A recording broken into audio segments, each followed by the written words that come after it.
India has been reeling from its deadliest aviation disaster as the hunt for what caused the ill-fated Air India flight to crash into a medical hostel, killing 270 people on board. With data from the plane's black box being recovered, the focus has now shifted to the recent overhaul of the right engine. India Today tracks the probe.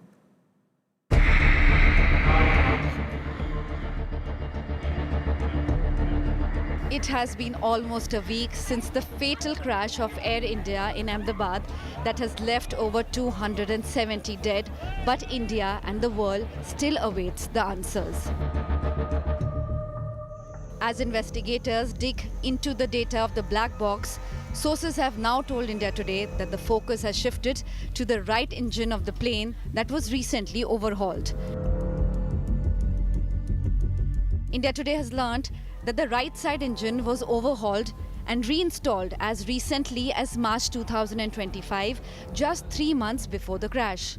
The nearly 12-year-old Boeing 787-8 Dreamliner had also passed a comprehensive maintenance check in June 2023. Its next major inspection was scheduled for December this year. Sources also confirmed that in April, Air India raised the insurance cover for the aircraft from 750 crore rupees to 850 crore rupees.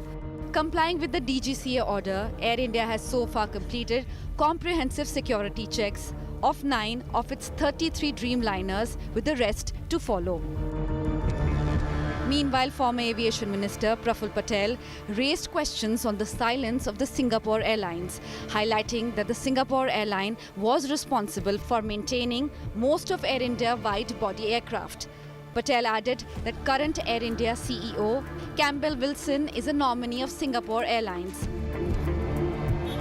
Emotional scenes played out as the sole survivor, Vishwas Kumar, paid last tribute to his brother who died in the crash. How long before India finds out the real cause of the deadly crash?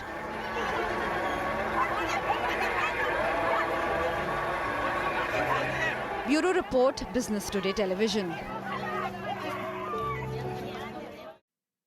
I want to cut across to my colleague from Business Today, Chetan Bhutani, who's joining us live with the latest update on the probe. Chetan, the sheer fact that there was an overhaul of the right engine of AI-171, that could really have implications on the probe that is being conducted. What's the latest? Well, that's right. What we've been given to understand is the fact that the right side of the engine was in fact maintained and overhauled in as far as March 2025, and the entire aircraft was in fact had gone through a significant amount of checks and balances in 2023 June. This is what our sources have been telling me. So the possibility of the right side engine failing could have been really less, but yes, we'll have to wait and watch what really happened to the ill-fated aircraft. Remember, Air India had raised the insurance cover of that ill-fated aircraft from rupees 750 crores to about 850 crore rupees. So clearly, as the authorities and the governments are investigating, we have to wait and watch as to what the voice recorder and the black box really have to reveal about what really happened. All right. Chetan, thank you for joining us with that quick update. But where the state of Gujarat is concerned, viewers, it's been a terrible, tragic week. We've had the air crash in Ahmedabad, which has taken 270 lives, and now torrential rain and floods have claimed 30 lives. Rain continues to batter several parts of Gujarat, causing rivers to overflow and internal roads to flood, taking the toll in the rain-related incidents to 30 for the third consecutive day. Monsoon fury crippled normal life in Saurashtra, Rajkot, Amreli, Morbi and Surendranagar, submerging numerous homes, forcing residents to evacuate and seek temporary shelter. Alarming visuals showing residents being swept away by strong currents. In response, authorities have launched urgent evacuation efforts, focusing on saving lives, safeguarding property and ensuring continue to essential supplies. Till now, the death count is closing in to 30 where Gujarat floods are concerned. I want to quickly cut across to my colleague Brijesh Joshi, who's joining us with the latest coming in from Gujarat. Brijesh, what a terrible week it has been for the state of Gujarat. First, the horrific, tragic air crash in Ahmedabad, and now floods and rains causing havoc. Till now, 30 dead, flooding in Bhavnagar, completely submerged, Saurashtra districts completely submerged. What more can you get? Definitely, this was the week that no one would like to remember for a long time, because it's a very deadliest week for the Gujarat as well, India.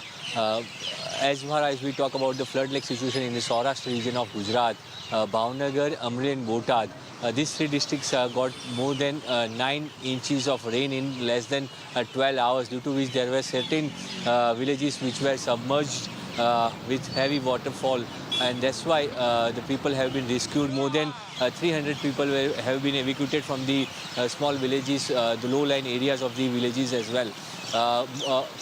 In only 24 hours, 18 deaths were there, and now the dot trail has crossed to the 30, reached to the 30.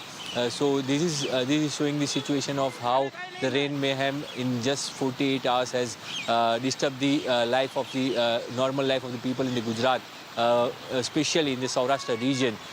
Today as well, there was red alert for Jamnagar, Dwarka and Porbandar, but luckily there was no heavy rain in these parts of Gujarat. Now tomorrow there will be there will be possibility of the rain, but not so much heavy rain predicted by the IMD. So it will be a light relief for the people of Saurashtra, that after 24 hours there will be a lesser rain. The rainfall will decrease than the earlier 24 hours. So we can hope that the next 24 hours will be a bit better for the people who live in Saurashtra region. All right, but Bhavnagar, Amreli continue to be in the eye of a literal storm where rain havoc is concerned. I appreciate you joining us, Brijesh, with the latest views. What a tragic week for the state of Gujarat. First, the horrific air crash, and now over 22 people dead in floods. Torrential rainfall tomorrow, what we've been expecting. Saurashtra region will have a spot of relief, at least with what the weather department predicts. But Jamnagar, Amreli and Bhavnagar are going to continue to face a lot of rain, and already there has been a fair amount of flooding where maximum fatalities and casualties have come in from these very areas.